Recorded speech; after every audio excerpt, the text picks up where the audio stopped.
On this week's episode, it's quite the surprise for Falcon and the Winter Soldier. Lord of the Rings has quite the price tag. And what in the world is Epic's Metaverse? All this and more as we once again delve into the pop culture cosmos. And we're back with another episode of the Pop Culture Cosmos. This is Gerald Glasser from Pop Culture Cosmos, Game Source, Inside Sports Fantasy Football, and the Lakers Fast Break. Excuse me. And the Lakers Fast Break. Oh my gosh. Now my voice goes dry. And the Lakers Fast Break. We truly appreciate everyone out there listening to all of our shows. And if you can, please give us a 5-star review on Apple Podcasts. Plus, if you can like, share, subscribe, follow, or do anything that you can to support us right here at the Pop Culture Cosmos, it is sincerely appreciated. But it wouldn't be a Pop Culture Cosmos without my good friend. He's our own master crafter of Pop Culture Cosmos. You got to go ahead and check out what he's doing today at popculturecosmos.com. Everything that he does for Humanica Media.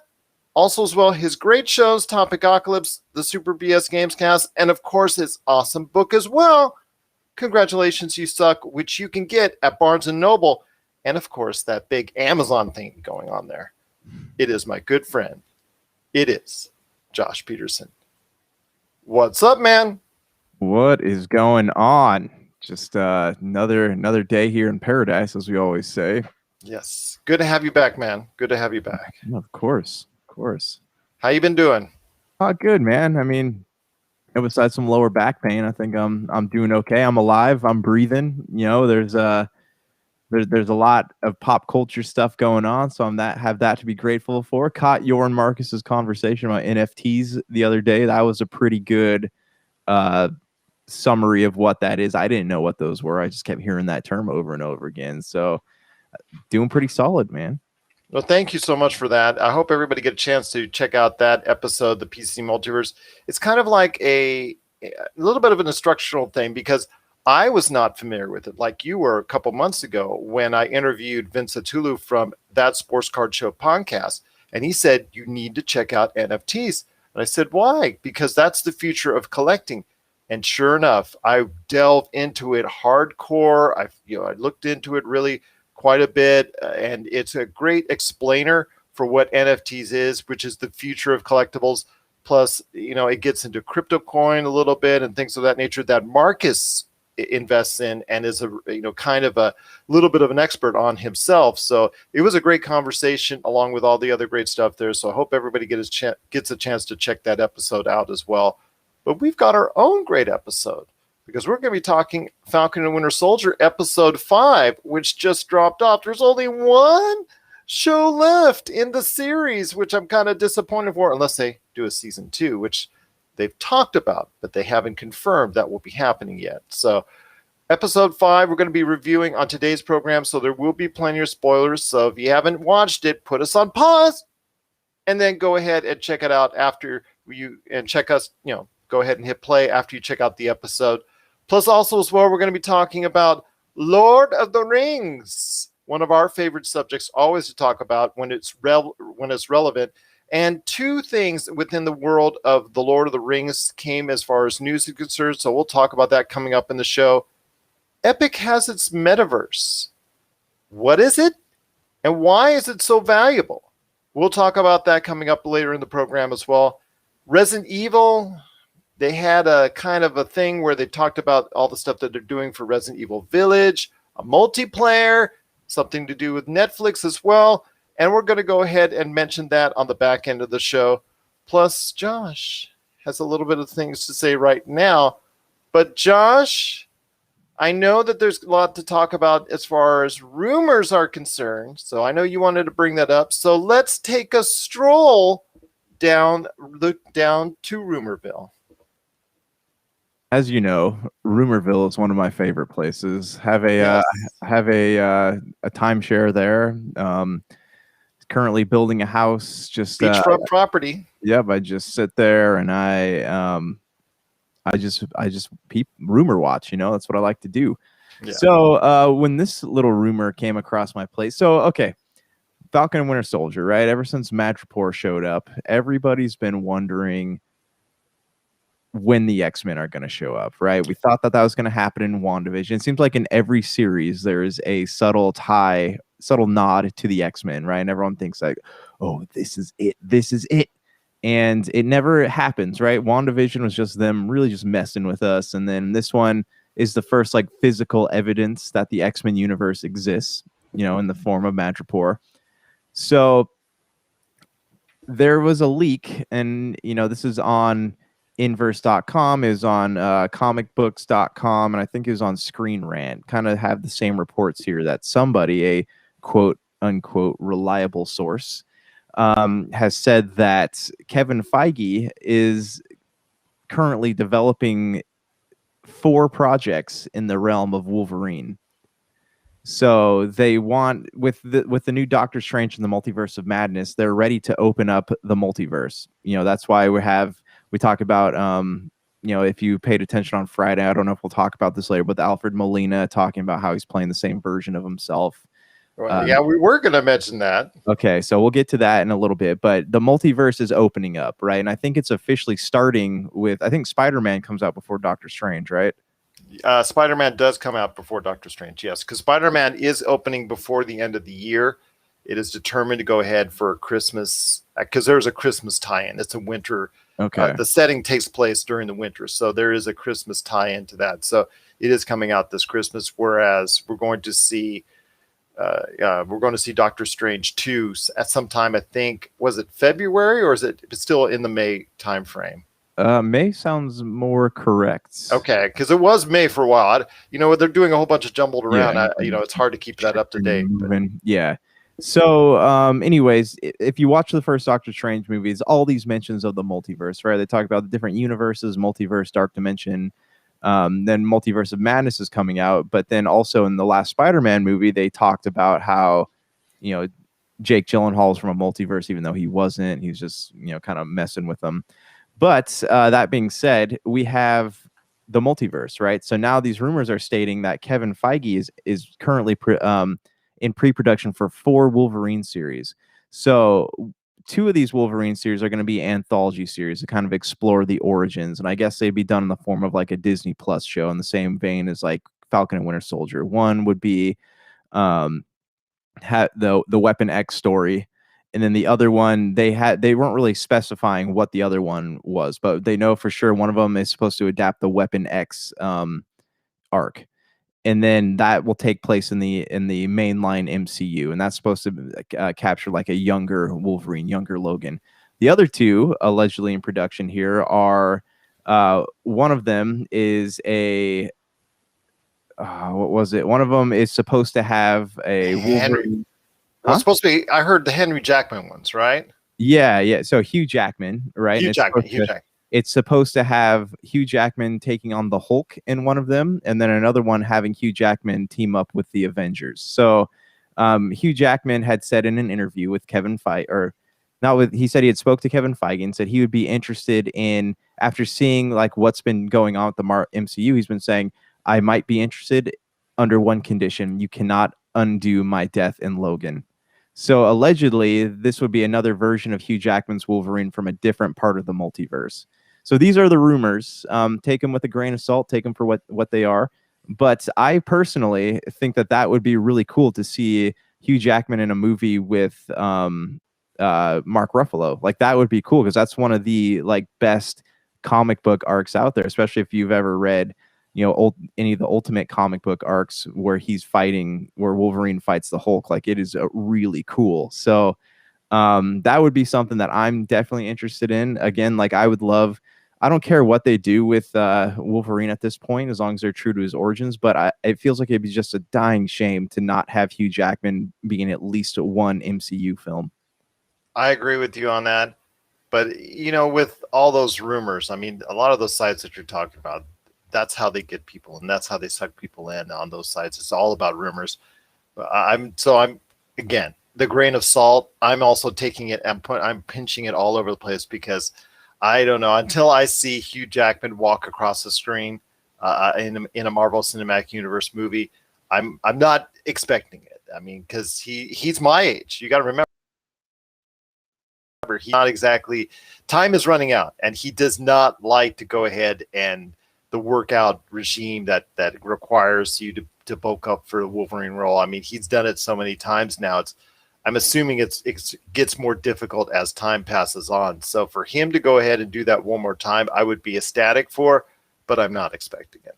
Yeah, but I mean, you know, with de-aging technology and like a stunt doubles, I'm sure they could do something. But you know, I'm not like saying I'm not counting on it happening, but it just sounds like it would be pretty cool, you know. And this is something that, especially when the MCU is kind of at a low point right now, like it would be great to have an Avengers-centric film with Hugh Jackman in it to bring people back to the movie theaters.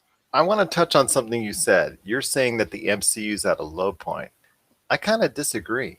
I mean, we've seen the tremendous response to WandaVision, and also the internet is just hinging on everything that's happening in Falcon and Winter Soldier. Yeah. Is it truly at a low point? No, I'm not. So I'm not talking about like, you know, as far as like fandom goes, but I'm talking about in a narrative, from a narrative standpoint. Like, okay, well, yeah, there's a slow ramp up. Yeah, I get nothing that. exciting happening right now, and then this is, you know, we're trying to get people back into theaters, so this could be like the perfect opportunity to like create something that gets people stoked going into, you know, 2022 or 2023. Again, I don't see him coming anytime soon onto the screen, but I'm hoping that will happen at some point in time. It's all about if he wants to go ahead and, again, do the necessary work to put in to make it a believable Wolverine. Yeah, because that's a lot of work for anyone to go ahead and go through that. I mean, to do it in its 50s, you're asking quite a bit. I mean, as someone who is in his 50s, I definitely know how hard that could be. But well, hopefully, I am proven wrong, and you are proven right with the trip down to Rumorville, and we will one day see Wolverine, a major force in the Marvel Cinematic Universe. I'm assuming it won't happen. I think it will be with another actor. But what are your thoughts out there on the Wolverine? Are you excited about Josh's rumors about where the Wolverine might enter into the MCU, and how many times and in how many ways? Share us your thoughts. Pop Culture Cosmos at yahoo.com. All right, my friend. Well, I'll tell you what, it's been a great time talking about Marvel. And I know Martin talking about Marvel for you sometimes like, okay, it gets easily burned. I know it's such a major part of pop culture, but you got to admit, episode 5, which just had had another way of, it always seems to have a way each and every week to keep everybody talking, to keep everybody interested, to keep everybody going. And this week was no different. And I'll tell you what, my friend, it was very interesting to see. I want to ask you right now, there was a major debut, and we're going into spoilers now. We're heading into Spoilerville. We went from Rumorville to Spoilerville. So we're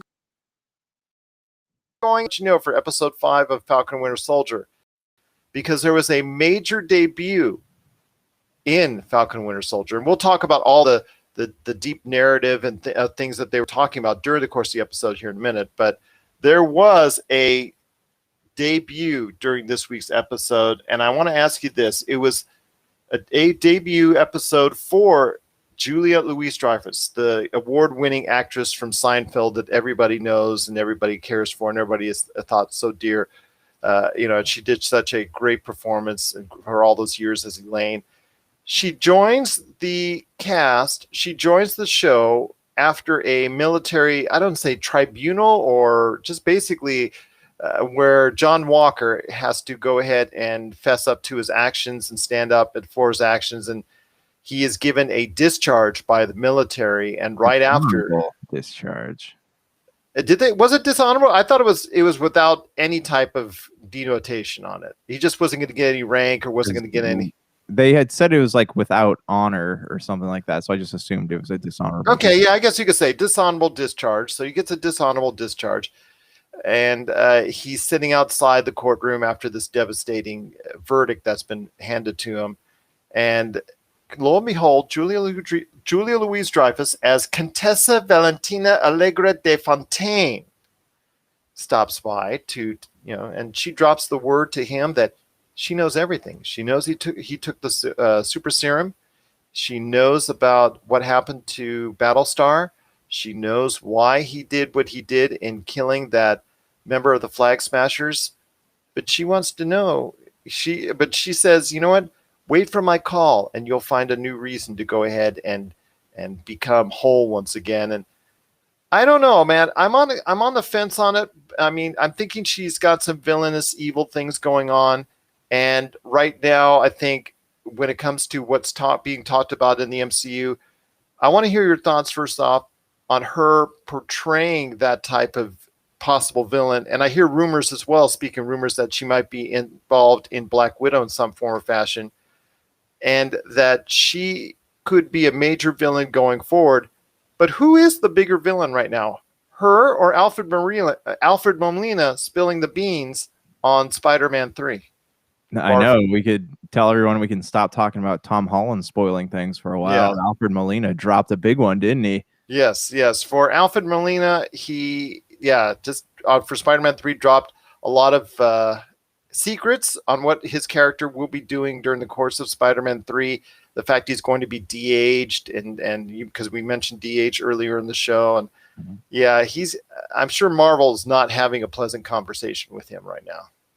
Yeah, that was intense. I mean, and he kind of just confirmed what we already knew, though, right? Like he's playing Doc Ock just like he did in Spider-Man 2, the same one. So, all the rumors of multiverse are coming true. He also confirmed that Jamie Foxx, not confirmed, but Jamie Foxx, I think, confirmed this himself, that he was playing Electro, but just of a different color. Yes. And then, Charlie Cox is going to be a legend. I'm curious about the Charlie Cox thing, if he's going to be like in a different... He's the only one keeping his mouth, the lip zipped. But I'm just curious if he's going to play, like, if the Defenders actually takes place in the MCU, or if something ripped open the multiverse and Charlie Cox shows up. But there's also rumors, back to Rumor Street, that Green Goblin, or William Dafoe's Green Goblin, is going to show up at some point. That has been mentioned.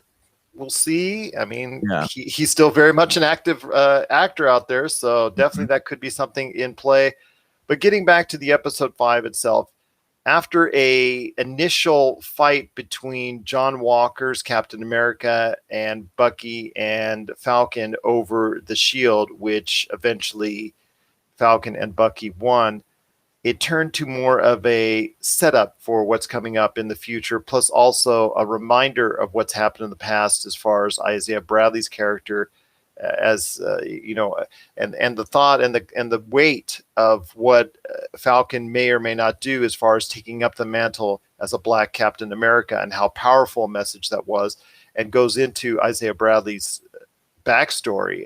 Which was so deep and which was so, I guess, important. Of course it was important, but which was so moving and so touching to me, and so important to the past and what could be the future of what the MCU could be, as far as just how we treat each other better and how we deal with this better, because it's a reminder of such a dark past for not only our history, but also the MCU as well. So I want to hear your thoughts before I get back into Julia Louis-Dreyfus, because I've got some questions there, but I want to hear your thoughts on the episode as well. How did it flow for you? I know some people say it was because they slowed down the pace, because it was more of a setup. They thought it was going to be more action oriented.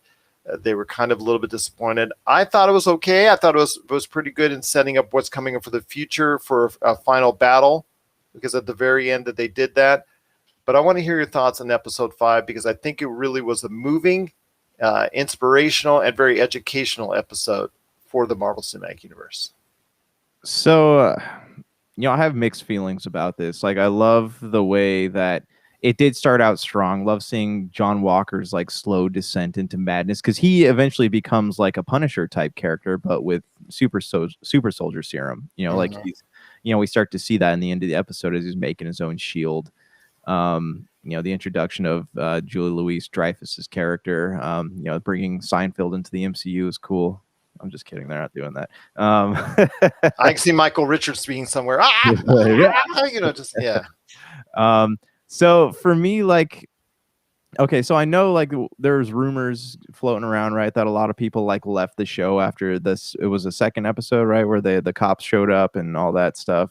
To me, like I thought, movie films like Black Panther, like they did a good job of equipping the social message to the film itself. So in this one, they kind of really like slowed the pacing down and almost like removed you from the story to deliver their social message. And like I don't have an issue with it, but I can see why people would feel like it slowed down too much. That the whole thing with Isaiah Bradley, like it was emotional and packed a punch. It really like I don't know, it slowed the narrative down a little Plus, bit. also there was a lot of bonding as far as fixing the boat between Bucky Yeah. and Falcon. That may have slowed it down even more. That's Yeah. yeah. I mean, the things and the notes and hearing the backstory of Isaiah Bradley and how it's being portrayed in the MCU.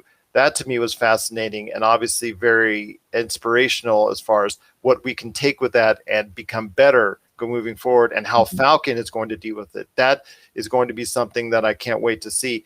But the bonding between Falcon and Winter Soldier, I don't think I really needed to see that much of it, because the fact that they were already starting to bond over their fight with Captain America and John Walker for the shield and stuff. I thought they were already there was already a bond already that had started there. I didn't think I needed reinforced overbuilding, helping fix that boat in Falcon's in Falcon's home port with his sister and all that.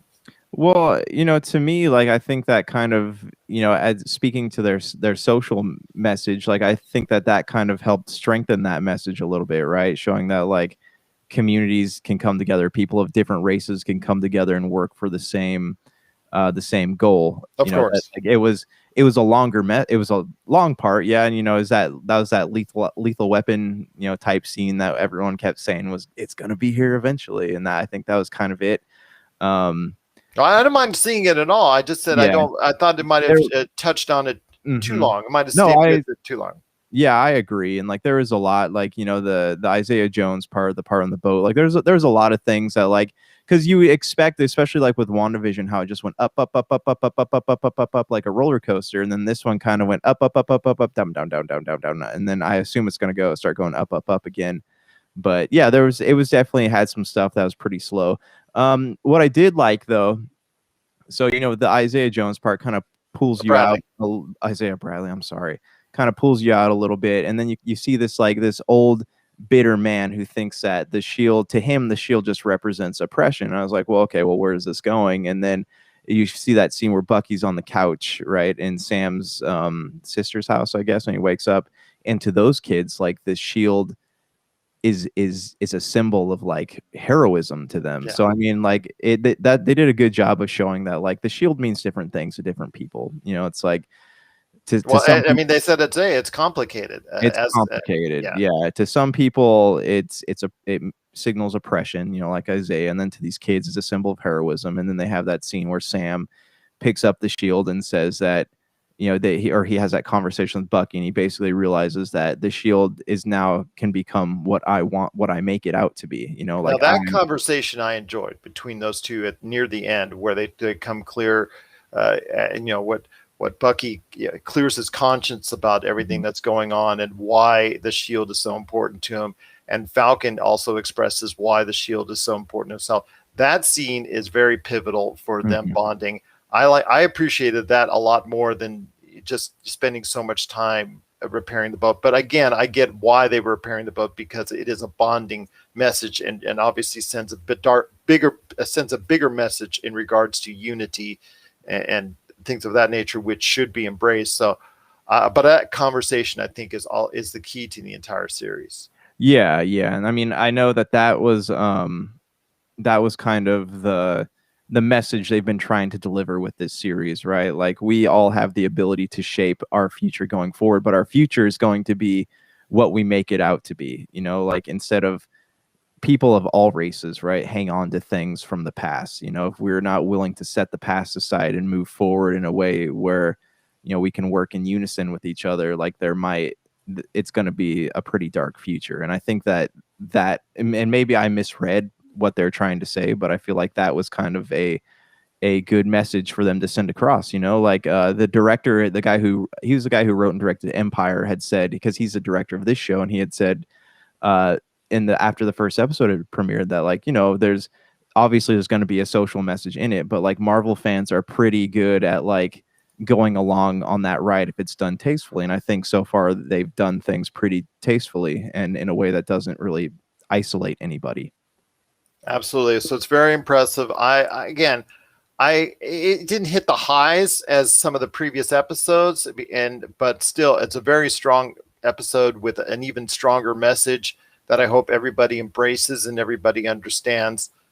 Again, the pacing, I think, is probably what's going to get people, because they slowed it way down, coming to a screeching halt compared to, you know, after the fight scene, they really slowed it down. So I'm looking for it, like you said, to ramp up again in this next episode, because the Flag Smasher's about ready to go ahead and wreak havoc, along with Batroc, who's looking for revenge on Falcon. So that was kind of interesting. And with Batroc, before I get into Julia Louis-Dreyfus and close out that conversation, with Batroc being reintroduced, he got released by Sharon Carter, and is now working with the Flag Smashers. Yeah, okay. So I want to know about this, because it certainly hints that, I know a lot of people have talked about Julia Louis-Dreyfus as the power broker, but funny how Sharon Carter lets him out. So that's something I've been like talking up a lot. Like, I believe that Sharon Carter is the power broker. You know, she's been in the right place at the right time always, and she's always got these like secret phone calls going on with people. And has access to satellites from Madripoor and all that. Mm-hmm. Yeah. Mm-hmm. Mm-hmm. Yep. So very interesting how that works out. But she knows what Batroc would do if she got him released, and she did. So I think that's a very telling sign there. Although I know a lot of people still think that Julia Louis-Dreyfus' character is the power broker. I'm kind of leaning towards Sharon Carter myself, and have for a couple episodes now. But before we head on out, I do want to touch on Julia Louis-Dreyfus one last time, and her character, and the way she was introduced and the way she came in. She came in very Elaine-like, I would probably have to say. And I don't know if that's exactly the best fit. I don't know. I'm kind of on the fence. I'm not sure yes, and I'm not sure no. It kind of seemed different, because you wanted, ever since the buddy cop dialogue between Falcon and Winter Soldier kind of died down by episode 3, I noticed there was a tonal shift, getting more serious, getting more dark, and getting more pointed, with a lot of its, with a great deal of its tone. And obviously also touching on the racial inequality aspect of it as well. And she comes in here with a 5-minute thing. She's only in the show for that amount of time, but I don't know. For me, it was an odd fit. Was it for you? I don't know. Am I wrong on that? I don't know, because it just really seemed like it was an odd fit for me. I would have liked someone else maybe in the role to maybe fit better to match that tone. She comes in, does her shtick, but the problem is she comes in and does her shtick at maybe not the best time. Yeah, I don't know. It was a weird thing, because we knew that wasn't going to be the last we saw of John Walker. No. For those of you that don't know, in the comic books, she is a villain named Lady Hydra, and before being recruited, Madam Hydra, and before being recruited by Hydra, she dates Nick Fury, right? Her and Nick Fury are lovers for a while, but she also works with the Russians as a spy. So she's like Black Widow, but she's menacing and evil, whereas Black Widow like can also be menacing and evil, but she has a conscience, whereas like this lady you can't trust her with anything. And so it just seems very fitting that she would be part of the US government. Or is she? Or is she? Yeah, we don't know. But yeah, I don't know where it's leading. They kind of set that up and didn't really mention anything. If they had ended the show or did a post-credit scene with her like calling him, that would have made more sense to me. But yeah, they just kind of like throw this out there and say, hey, this is happening, and then don't talk about it again. And it seems kind of weird if she's going to be a major player to introduce her one episode before the show ends. Yeah, but I know, again, there's rumors that she might appear in Black Widow. Is she going to help Thunderbolt Ross in the formation of the Thunderbolts? That's something that we needed to talk about as well, because Captain Baron Zemo was arrested. He was actually missing for a while, and well, it looks like Winter Soldier caught up with him at near the end of the episode. That Winter Soldier caught up with him. Baron Zemo didn't try to resist, knew his time was up, and instead of killing him, Winter Soldier, he had him taken away. Baron Zemo was taken away by the Dora Milaje from Black Panther in a very fitting end. And although it's kind of weird, though, the Dora Milaje are going to take him to the Raft. And with that, does that seem odd to you? Because the Dora Milaje, wouldn't they take him back to Wakanda Yeah, I don't know. I mean, I feel like we haven't seen the end of Baron Zemo, but no, we haven't seen. I mean, obviously with the Thunderbolts, if that's on the horizon, he'll play a major part in that. But I'm kind of wondering, it just seems like out of place that the Dora Milaje would take him to the Raft instead of Wakanda. Yeah, it was kind of out of place to have them there in the first place, but I think they wanted that so that they can kind of give a little more backstory on Bucky. It made sense for what they're trying to do with it.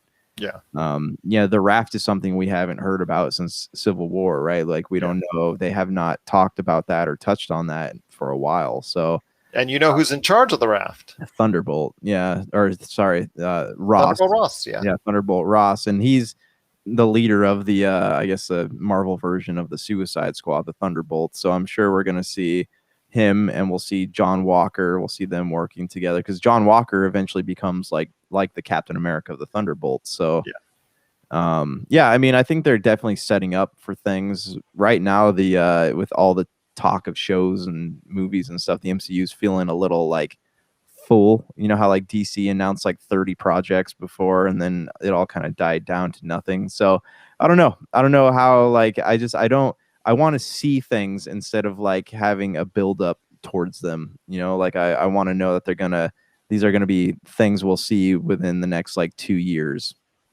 Well, we're only going to be able to see one more episode of Falcon and Winter Soldier, and that comes to a conclusion next week for season 1. Could be a season 2. We don't know. The only thing I heard that there's possible, Sebastian Stan may have spoken to Kevin Feige about a possible season 2 ideas, but nothing's definite or on the table as of yet. But there has been a tremendous response in Disney Plus, so maybe we'll see more of the Falcon and Winter Soldier. But episode 6 is coming out, and then after that, there will be a gap before June and Loki and Black Widow. So we're going to have maybe a lot to talk about in June when it comes to the Marvel Cinematic Universe. But after this week, it's going to be a little time off from everybody for the MCU. What are your thoughts out there on the latest episode of The Falcon and the Winter Soldier? We want to hear your thoughts. popculturecosmos@yahoo.com. Well, coming up next, Josh and I have still got a lot to talk about on today's program. We're going to be talking Lord of the Rings, Epic's Metaverse, and some Resident Evil coming up on the back half of the show. This is the Pop Culture Cosmos. And we're back with another half hour of the Pop Culture Cosmos. And we're back with the Pop Culture Cosmos. It's Gerald Glassford coming right back at you here, along with my good friend, Mr. Josh Peterson. Lord of the Rings, something you and I like to talk about, but we don't get a chance to talk about it enough, in my opinion, because a lot of the Lord of the Rings happened already before we actually started with the Pop Culture Cosmos. So we always have to be speaking about it in the past tense, but maybe not for long, because the big, huge Amazon show is coming in the not too distant future, hopefully as early as this year, but I'm not counting on it because it's such a huge production. And in fact, the price tag for season 1 almost matches what it costs to get the series rights in the first place. About $465 million is the projected budget for season 1. So I want to hear your thoughts. Insane. That is absolutely insane. But it also makes me think that we're going to get a really good product here. Like, I can't tell you how often I wish I had 12 hours to sit down and watch all 3 Lord of the Rings movies in one sitting. Like, a lot. and I keep hearing people say, they got the vaccine or whatever, and they had to take a couple days off, and they watched all the Lord of the Rings. I'm like, wish I had the time for that. That would be cool. I'm trying to get my daughters who I named after the Lord of the Rings. Or my wife says she named it, or I say, well, we both say we named it out. We named them after the Lord of the Rings. I'm trying to get them to sit down. Oh, so long, blah, blah, blah, blah. Read the books, blah, blah, blah, blah. So in all modern pop culture, though, like, whether it's Big Bang Theory or whatever show you're watching on TV, every sitcom, it's Lord of the Rings is always associated with being a nerd, right? Like they always reference Family Guy does that a lot, but mostly it's in sitcoms where like it's not cool to be into Lord of the Rings. So it's harder to get kids who weren't around for that pop culture movement to be into Lord of the Rings. So that, that being said, I'm really hopeful that this Amazon show, which is actually supposed to be directly connected to the films, like it's not being First Age, isn't it supposed to be the First Age? Yeah, the First Age, but it's not like it's considered canon, not that it's gonna have not that it's gonna have like Orlando Bloom or anything. Maybe it will, I don't know, but so what's cool about this is that it doesn't cancel out the movie. So after you watch these shows or these seasons, I think it will be a good, and this might be 4 or 5 years down the road when hopefully they don't run the show for more than 5 seasons, but like it'll be a good opportunity down the road for kids who right now are like, oh, I don't want to watch this, to be like, oh, maybe I do want to watch this, because I'm hoping that this Lord of the Rings show becomes what Game of Thrones should have been. I'm hoping to as well, and I'm hoping it will serve as an inspiration to go ahead and do so. My girls, we talked about this actually last night as far as their willingness to try and give it a shot. And I think with one saying maybe she'll sit down in the not too distant future with me to watch it, and the other one saying I would rather read the book, and that's something I think I could get more out of. And I was like, okay, you do what you want. When, I'll be here. It's there when you need it. It's not going away anytime soon. So, I mean, it's something that though I would still love to experience with my kids. But yeah, I get you right. I get you when you're saying about where the show could go, but I'm hoping not an Orlando Bloom. Please, I'm hoping. I'm hoping for not an Orlando Bloom guest spot on it, because if we see that, that's going to be, I don't know, how's the nicest thing to say about it? Because his guest spot in one of the Hobbit movies was 3 movies. Yeah, it was 3 movies. Oh, it was all 3 movies. That's right, it was all 3 movies. I kind of like wanted to forget the Hobbit movies, even though I watched them. He looks much older.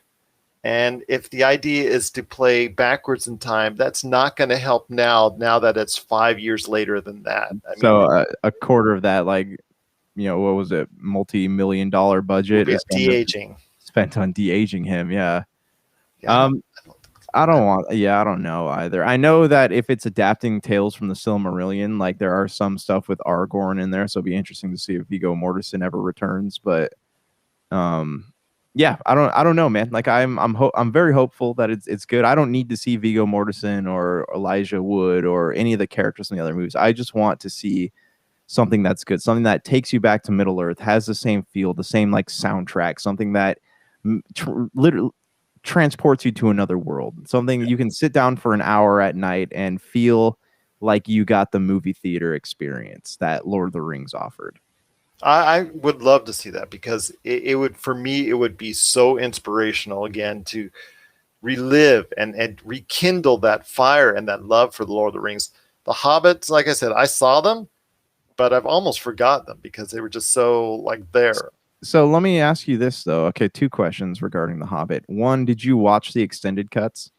I have watched the extended cuts, and again, they're okay. They are what they are, but they don't capture the spirit and the magic. I know that all 3 of them almost got $1 billion each. So you're talking about $3 billion worth of movies that they generated, and people seem to forget how successful they were. But it just didn't capture. It just didn't recapture that magic. It just did not. And I think for a lot of other people as well, it just did not do it. It just did not do it. That's a big thing too. Like I think that the director cuts, like, they're so long, but I think the director cuts of The Hobbit do a better job than the original cuts. The original cuts were pretty bad, and they just were not great. But the difference between these I guess two film series is the fact that Lord of the Rings, like there's a lot taking place in different places in Middle Earth, right? You have stuff going on in Gondor, stuff going on in uh Helm's Deep and Rohan and all that, and then in the Hobbit, it's literally the tale just shifts from the hobbits to whatever the fortress of the necromancer is. Like there's not a lot going on. Like Lord of the Rings did a great job of showcasing just how big Middle Earth was, just how big this fantasy world was, whereas the Hobbit felt very condensed, and like that I don't know, it didn't feel overwhelming. It felt like underwhelming. Like I was expecting more of Lord of the Rings, right? That feeling, because even in the dark times in Lord of the Rings, you got that like soundtrack, where you feel like you're in the Shire, and they got the music playing, and you feel really good. So they didn't really. It just was not the same experience. But my second question here is, when your daughters are ready to watch Lord of the Rings, are you going to show them The Hobbit first? That's an excellent question. I'm going to probably say no. I'm going to leave it up to them. I'm going to leave it up to them if they want to, because going in, they'll already have a knowledge of that they exist and that they want to go, that they're there. And if they want to, we can go into it. I'm just not sure that would, by the time that they saw all three of the Hobbit films, that they would still have the the initiative to go ahead and check out the rest of the Lord of the Rings, which are the really good films. So. Right. That'd be funny if they ended up having, like, after these shows come out on Blu-ray or whatever it is at the time, that they do extended cuts of each episode. Can you imagine that? Oh my gosh. Please not. Please don't. But I will say that, when I first saw the films, one of the fascinating things I said was, my gosh, I did not know such a small country or island realistically on the map had such a diverse, such as New Zealand had such a diverse and wide open areas, and so beautiful. And my gosh, it was just, to me, it's like the perfect advertising for New Zealand. Oh, for sure. Yeah, it's so huge. Comparatively speaking, you see it on a world map, oh, it's not that much, and then you actually delve into it with the Lord of the Rings movies, and you're just like, it's jaw dropping, to say the least. And it's not like it's not heavily populated, I guess would be like, you wouldn't find a lot of places like that here in the US. You'd have a lot of, like, in the Midwest, you have a lot of like open prairies, but that's not very Middle Earthy. Like you go to any areas that have like mountains and stuff, there's cities just sprouting all over the place. You go to New Zealand and it's like there's a lot more, I guess, nature and countryside out there, which is cool. Yeah, absolutely. And I wish to revisit again. In fact, I've been itching to kind of see the movies again, the trilogy, but I'm holding off, waiting for the girls to get that je ne sais quoi, that gets like, you know what, I'm going to go ahead and I want to watch it with you, Dad, and experience what you and Mom see in the Lord of the Rings, because that's how we really bonded, my wife and I, was initially over the Lord of the Rings. And I'm looking forward to seeing the Amazon series. But before we leave the conversation on Lord of the Rings, I also want to mention that also this week there was good news for Lord of the Rings, because obviously with a price tag comes the fact that it's on the way for season 1. But unfortunately, there was a cancellation that Amazon was involved with in regards to Lord of the Rings, the massively open world role-playing game that they were in for a couple of years now since they announced it. That unfortunately got canceled because of I think the Chinese developer. There was an issue with Tencent and I guess the direction of the game itself.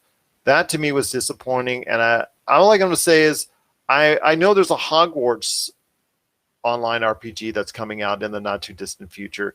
I'm hoping that if that does well, that initiative that for a Lord of the Rings online RPG, that's massively multiplayer, that anybody can join in and have fun with and experience, that initiative to bring that to life will come again soon. So when it comes to MMORPGs, like these massive online things, I think the key to a successful game is making something much like with Elder Scrolls Online. You can play it by yourself. Like you don't necessarily, like, there are harder things that you can do and you have to team up with people to do it. But if you're just in there to play and explore, like you can easily do that by yourself. You go back to games like Final Fantasy 11 was one of like the first big ones, right? And you have to actually, you can't do anything without like teaming up with people. So I think if they want to be successful, that they need to have a game where people can play and experience the world without having to engage with other people unless they want to, you know? So like, because it's hard to really enjoy the mythology of a game, especially with something with as like rich mythology as Lord of the Rings, if you have to like rely on other people to do it. And even when things are going on, you're like constantly looking at the chat. What is my team saying? What am I supposed to do? Am I supposed to heal this person? You can't really enjoy an experience like that. And that would be my one concern with the Lord of the Rings MMORPG. But didn't they try this before? There's like Battle for Middle Earth or something like that. There's been a lot of like iterations of online Lord of the Rings games over the years. Yeah, there has been with the online Lord of the Rings. There is already, and I would like something where you can do both, where you can get together as a crew and go on a mythic quest with a bunch of your friends and a bunch of NPCs, because you do have so many different races within the confines of the Lord of the Rings that makes it adaptable for this type of format. Or like you said, you and I could just be a couple of orcs, get on put on our bad British accents and see what we can do to scour the universe out there. With our bad British accents, trying that and see what we can do to wreak some havoc. But yes, doing it alone or doing it as a group would be a great experience to do that in an updated setting. You're right. They had a Lord of the Rings online and still do to an extent, but it's just not, it's dated. It's like where we are with World of Warcraft and so many others, MMORPGs that came out in the first decade of this century, that they've all seen their time come and gone. So now we need new updated stories, and people are always looking for what looks better, what plays better, what goes better with my experience. And I'm hopeful that they'll go ahead and revisit that at some point in time down the line. So. Yeah. I mean, and that's the hope, right? That we have a Lord of the Rings game that lets you experience the joys of an MMORPG with the joys of the mythology that this game comes from. And looking at a studio like Tencent, like I don't know if they have the ability to do that. And it's just Tencent can do anything they want. They're loaded with cash. Yeah, but I mean, just like their track history hasn't exactly like shown that they can handle something of this magnitude. And like I think that Bethesda would be a good company for something like this, or Ubisoft even would be a good company like that for something like this. So I don't know. Well, I remember also Amazon has their, I think, New World MMORPG that they're going to try to debut later this year after the 2 unsuccessful video game terms that they've had recently. Their track record's not so great either. Yeah, so we'll see how that works out. But yeah, I'm hopeful that a Lord of the Rings will be revisited in some type of video game format at some point in time down the line. Sure, yeah. I mean, remember those, what was it? The Two Towers and Return of the King were both amazing games, and they're still very highly rated today. Yes. Believe me, I enjoyed the Two Towers immensely, and there's been a couple other Lord of the Rings games that I've liked over the years, but yes, I would definitely like to see Lord of the Rings being revisited in a video game format, whether it's on a massive scale or maybe even just a regular old AAA campaign as well. What are your thoughts out there on Lord of the Rings Season 1? Are you excited for its appearance on Amazon? And are you disappointed that the Lord of the Rings massive online role-playing game that was in development got canceled? So let us know your thoughts on that. And with all you Lord of the Rings fans out there, please share us your thoughts. popculturecosmos@yahoo.com. We've still got 2 more things to talk about on today's program. It's been a great episode so far, and I really, truly thank you for joining us. But before we head on out, Mr. Josh Peterson, 2 things to cover. One, a whole bunch of companies are giving a whole bunch of money to Epic. Why? In, preparation for a metaverse. And what do I mean by a metaverse? It's going to be Epic Games' version of a social connected network between players of course, their monstrous hit Fortnite, but also as well, big games like Rocket League And also as well, let's not forget about Fall Guys. So that's Fortnite, Rocket League, and Fall Guys coming into the mix together on a social network, creating this metaverse. And there's tons of money being put into it. In fact, Sony has dipped in, I think, $200 million. I think there's been $1 billion invested overall. I want to hear your thoughts on this metaverse, how this social connected network might work, and if you think it's going to be the best thing for gamers. So, a question for you: how much is Apple given? I'm not sure. I have to go check on that. I know Sony was the, I'm obviously just kidding. Remember Apple? They're still being sued. Oh, that's yeah. You got me. You got me. Yeah. Yeah. I'm kind of baffled at this. I hadn't even heard anything about this. I think it's a good idea because you're taking some of like the biggest properties out there with a lot of has a lot of players. I guess if it's going to be a social network, I guess the big question here is like how are parents going to feel about it? How are they going to regulate this? Because the standard Fortnite player is anywhere from like 7 to 30. So I mean, it's a lot of potential for bad things to happen. So I guess that would be the big question: is how are they going to regulate this type of thing in 2021? Exactly. How are they going to regulate this? But it is very intriguing, and I'm kind of curious how this might work out, if it's going to run smoothly. I mean, with $1 billion behind it, there's no question on the type of possibilities that these games can have, and other IPs might be joining it. I hear rumors maybe Roblox might want to go ahead and join it. I hear other rumors that other big name IPs might want to join into the mix, but it is a metaverse for Epic Games. It's very interesting to see how this will go ahead and come about. I think one of the last things I want to touch on when it comes to this before we hit to Resident Evil is that if this works out, this could be something that a lot of other people, or excuse me, a lot of other entities will emulate.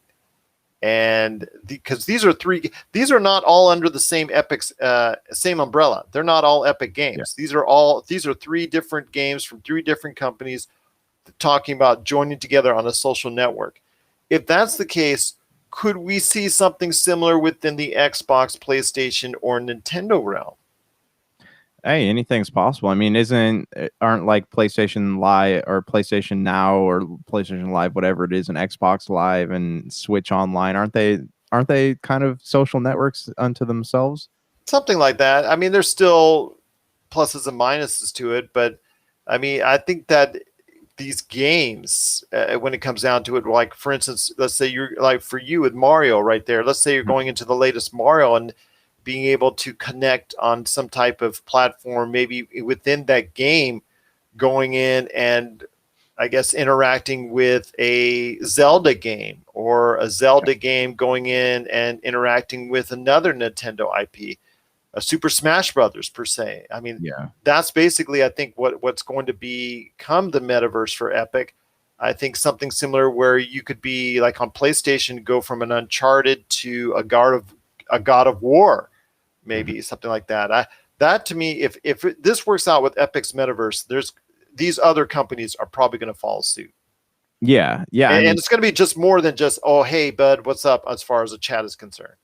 Yeah, and this could be the next big thing. I think Bungie kind of try to do that with the Halo Waypoint, right? They had boards where people could talk to each other, and there's new content that went out, whether it's a sound file or a video file or Easter eggs for the Halo game. So I mean, this kind of thing has been done before, just not on this scale. So it'd be interesting to see how these features are incorporated. What is it going to be? Are you going to have like a Facebook style messaging board, or is it, people going to be able to have friends, and like what is it going to look like? Is it going to be like an Instagram or Facebook type thing, or is it going to be something completely different? Are you going to be interacting with it? Are you going to say, let's say you're going from a mission in Fortnite and time runs out and your game's over on that, but you can walk into a game of Rocket League and join that up from the same interface?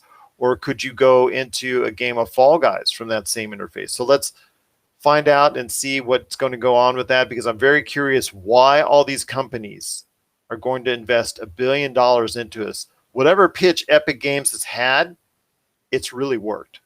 Yeah. Yeah, I mean, we'll see what happens, and it definitely like has the potential to be something big. So I don't, we'll see. What are your thoughts out there on Epic's Metaverse, a social connected network possibility between three of the major games out there and major platforms out there for gamers out there? And what are your thoughts about possibilities for other type of metaverses in the video game universe? Share us your thoughts. popculturecosmos@yahoo.com. Well, my friend, again, it's been a great episode. I cannot thank you enough for always being a part of it. We truly appreciate it. But before we head on out, Resident Evil was kind of evil this weekend, this past week, because Resident Evil Village got an update with some new demo walkthroughs and things of that nature that we saw that was really cool. I mean, it looks really good. I know they're adding guess what? A multiplayer component, What? which, yeah, I know they're adding a multiplayer component, which I don't know. That's always been hit or miss. And for a lot of people, it's been miss in regards to that. But I think they want to go ahead and continue the lifespan of this game beyond release. And, the first 6 months of release, they want to go ahead and expand something. So they're hoping that a multiplayer will connect with an audience. And then also Resident Evil, the upcoming series for Netflix, that's coming out here, I believe, in July for Infinite Darkness. So that got a new trailer right around that time as well. They had this major announcement because, they always have to go ahead and have these announcement settings now. It can't be done during E3. God forbid that should ever happen. My gosh, Right. But I want to hear your thoughts. You know my thoughts on that. But you want to know I want to hear your thoughts on the outlook for Resident Evil Village and this whole Resident Evil IP. I'm not as big on it as other people are. I think it's not as big as it thinks it is anymore. I think it's a nice IP. I don't think it's a top of the line top of the line IP. But then again, if Resident Evil Village is a hit, that could change things much. That could change the whole outlook, the perception of just how good the Resident Evil IP can be. Yeah, it's possible. I also think that it could suffer from something that like Final Fantasy suffers from, Yeah. right? Is that there's so many numbered entries that the idea of getting involved in something at like the eighth entry just seems like an exercise in exhaustion. So, yeah, I mean, it could be everything people want it to be and more, or it could be something that attracts the older fans and something that doesn't really pull a lot of newer fans in. I know, like, I jumped in at Resident Evil 2, but that was only like the second one that came out. So it's anything's possible at this point. As for the multiplayer aspect of the game, like they tried that. We talk about this all the time with Mass Effect, right? Like it was something. Like it wasn't fun, it wasn't awful. It was there. And with Resident Evil, I don't see that being any different. It's a third person game, and it's they're probably going to make ammo really hard to come by, and unless it's anything like Left 4 Dead's multiplayer, I don't see it being highly successful. I don't think it's. I don't see it. I don't see it being highly successful either. But I see the game Resident Evil Village, if it's if and when it gets released on time, could be a big hit for them because the fact that there's been such a dearth of video game releases so far this year, as we talked about, because of coronavirus and all the other extenuating circumstances in regards to the video game industry at this point in time. A lot of things are getting delayed. So if something comes out this year, it could take advantage of that dearth of video game releases. So if Resident Evil Village does come out as scheduled, it could be a big hit, a bigger hit than maybe it would have been in other years. So I'm looking forward to it, man. I'm looking forward to it. Do you think Resident Evil Village, from what you've seen so far as the campaign or the demo is concerned, is something that you want to go ahead and at least invest some time into? Yeah, no, it definitely looks like a great game. Yeah, it's Resident Evil games, like especially with this switch to first person, like it's practically reinvented the series. So it's definitely something that I will play. But again, like it's such a old franchise that I'm not sure how many people it's going to be bringing to it from say the generation who didn't grow up with the first few Resident Evil entries. We'll see what happens with that. But before we go ahead and head on out, there was also a CG trailer. There was also a trailer for the animated series that's coming up in July, Resident Evil Infinite Darkness, and more talk about what's coming up later this year for a live action series coming to Netflix for Resident Evil. Resident Evil. So Netflix is buying all in. They're all in on the Resident Evil IP. You think that's a good move? Basically the reason why I'm saying that is because, Resident Evil for so many years was a staple of Sony, and the movies came out year after year after year after year, and it kind of got burnt on them, and we were glad they were finally over. But do you think now's a good time to rekindle this type of interest in Resident Evil once again on a television format with Netflix? Yeah, well, I mean, the series of films is over, so why not? Why not reinvent it? Why not come out with something, something different, something that, like, as far as like a streaming format type of thing, like, yeah, I can totally see it bringing new fans to the fold. So why not? There you go. We'll wait and see. I'm kind of intrigued, but I don't know how intrigued. I don't know how I feel about it. I mean, I might. There's been enough time now between the movies that I might go ahead and take a look at the series. It all depends on how well the animated series, I think, for me is. If I like what I see there, I could get into a live action series down the road later this year. So we'll wait and see how that is. Resident Evil Village, it looks really good. Resident Evil Village with the high-res graphics on a PlayStation 5 or Xbox Series X. I highly recommend when it comes out, you may be playing those versions because the detail from what I've seen so far has been really nice. Yeah, for sure. All right, what are your thoughts out there on all the stuff that's coming up for Resident Evil Village, Resident Evil Infinite Darkness, Resident Evil live action series? We want to hear your thoughts. PopCultureCosmos at yahoo.com. Well, Mr. Josh Culture Cosmos, it's been a great episode, my friend, and as always, been so thankful that you've been part of it. I mean, we've got coming up for the Friday show. We've got Marcus de la Garza for the PCC Multiverse. I know we're going to be having our final Oscar previews because Oscars will be coming out this time next week.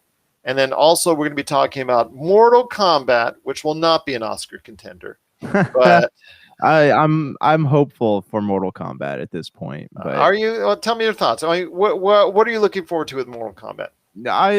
It's looking at the trailers, like it looks like it is something that could be okay. I'm not expecting it to be just fantastic and blow me away.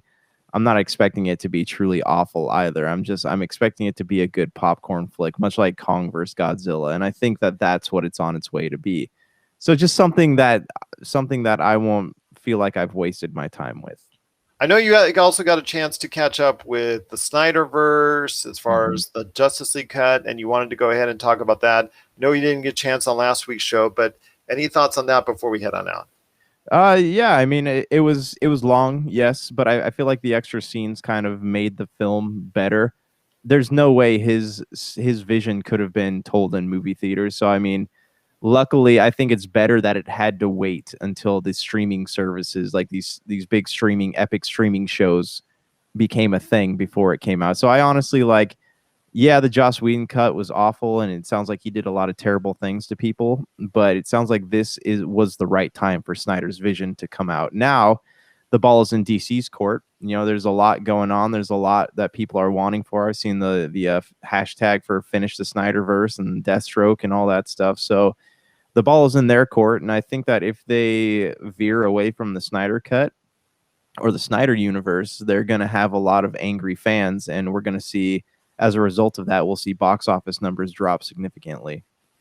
I'm still hopeful that when we were with the Whedon cut, again, the only thing that I really liked from it was the romance between Batman and Wonder Woman. I thought that was really good, but that wasn't shown at all or showcased at all really in the Snyder cut. Yeah. And then the mentioned, which was removed in the Snyder cut, of the possibility of a Justice League versus Hall of Villains. And that was something I know at the time you and I were really excited for, the possibility of that happening, or the possibility of seeing that on screen. I'm hoping they'll revisit that idea because I think that's one that's going to carry a lot more weight than just a traditional Thanos wannabe in Darkseid. Yeah. I mean, he's definitely, like, Darkseid is very menacing. So, I mean, there's definitely some potential there for him to be a big bad. I don't see the DC universe has no direction, so I don't see why not just start where it is now with the Snyder, where the Snyderverse left it.